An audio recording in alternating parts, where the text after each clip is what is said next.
Et salut à toutes et à tous, c'est Naga, comment vous allez? Moi ça va super bien et aujourd'hui on se retrouve sur une vidéo pour parler des bagua. Alors oui, les bagua, vous en avez loot, vous en avez vu, mais peut-être que vous ne comprenez pas ce que c'est ou simplement vous n'avez pas cherché. Alors cette vidéo sera courte, mais je vais vous expliquer qu'est-ce que c'est les bagua et où avoir les meilleurs bagua possibles pour le moment, c'est-à-dire sans l'extension de contenu prévu, c'est-à-dire niveau 45 KP et c'est tout.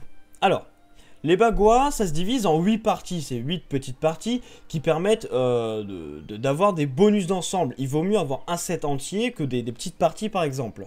Les meilleurs bagua possibles dans la phase de leveling se trouvent toujours à côté de ce genre de PNJ. Ce sont ceux-là qui les vendent contre des pierres de bravoure, bravoure ondine, ardente, etc., etc.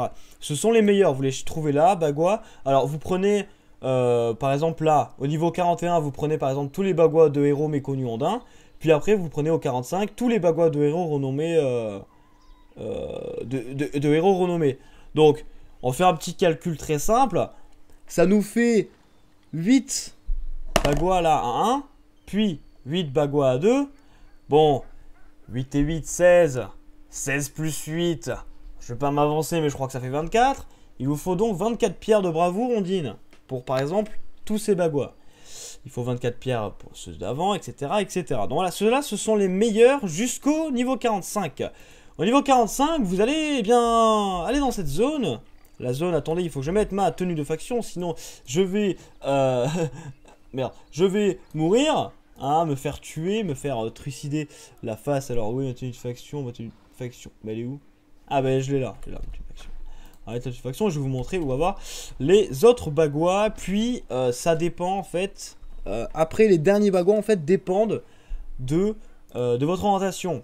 Pour les personnages plutôt tank, vous allez prendre les bagua qui sont ici. Je vais me TP à la tente de guerre céruléenne. Il va falloir farmer des boss. Prenez ces bagua. Pour les personnages plutôt DPS, comme les assassins, il vous faut les bagua de Léviathan et vous les améliorez. En fait, vous pouvez améliorer les bagua avec d'autres bagua pour récupérer les statistiques d'autres.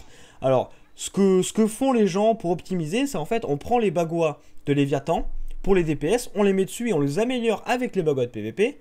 Et ce que font de l'autre côté, en fait, on fait la même mais dans les deux sens. Il faudra donc en fait avoir les deux sets légendaires de bagua pour améliorer l'un et l'autre afin d'avoir les meilleurs bagua possibles les plus optimes.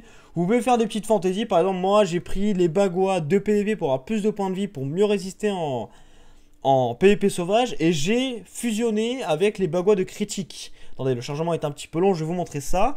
Donc voilà, pour moi, c'est mon build, c'est ma façon de faire ça. Vous faites comme vous voulez, mais en tout cas, voilà, les builds, les bagua, pardon, les plus optimisés, ce sont ceux-là, ceux que vous avez à la roue, près 45. Et puis 45, c'est les bagua que vous avez là où je vais me TP si le chargement vient se finir.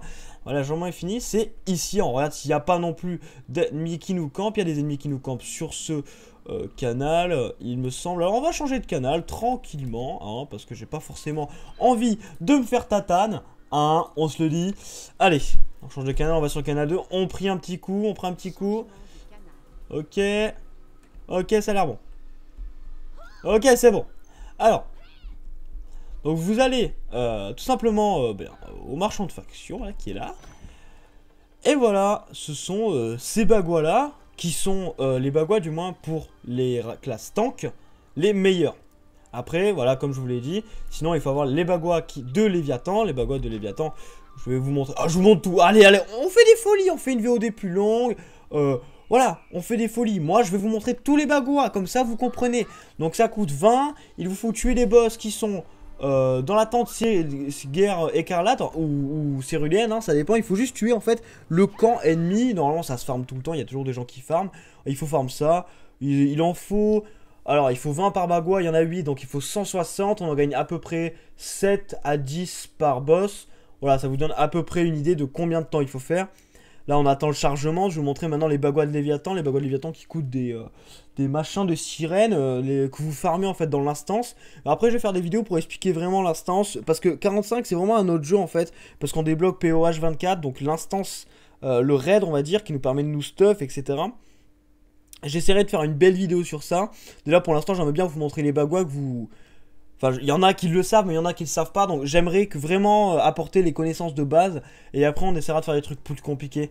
Alors, On va aller au quai du voyageur, on va aller voir les bagua que je vous dis. Allez, on remonte. Donc les bagua dont je vous parlais sont là, ce sont les bagua Léviathan, ce sont les bagua pour les DPS, conseillés pour les DPS, c'est-à-dire Assassin, KFM, Blade Master et Lean Blade Master. Blade Dancer, pardon. Voilà, donc ce sont ceux-là. Il faut aussi acheter la ceinture, mais ça on parlera du stuff optimisé dans une autre vidéo. Alors voilà, donc si vous êtes DPS, vous prenez les bagas de Léviathan et vous les fusionnez comme ceci. Alors pour fusionner les bagas, vous allez tout simplement ici, là, dans renforcer un objet, vous cliquez sur le bagua, et voilà, vous l'améliorez avec un autre bagua. Voilà, c'est aussi simple que ça. Moi, par exemple, regardez bien, il y a coup critique 25. Voilà, en plus, c'est parce que je l'ai fait avec des baguas. Donc, souvenez-vous, si vous êtes un DPS, vous prenez les baguas de Léviathan et vous les améliorez avec les baguas de duel des plaines ondines. Si vous êtes un tank, si vous êtes une classe qui va au corps à corps fréquemment, on prend les bagas de duel des plaines ondines et on les améliore avec les bagas de Léviathan. Voilà, c'était tout pour cette vidéo. J'espère que vous savez maintenant quels sont les meilleurs bagas pour vous et que j'espère que vous avez appris quelque chose parce que c'est mon but. Si la vidéo vous a plu, n'oubliez pas de laisser un like, c'est super important, un commentaire, de partager la vidéo, de me suivre sur Twitter, @le-8 Naga, de faire tout ce que vous voulez, de danser la macarena, de m'envoyer des sous, de vous envoyer des sous, de vous aimer, de vous faire des câlins, des bisous et quoi que ce soit. Merci beaucoup.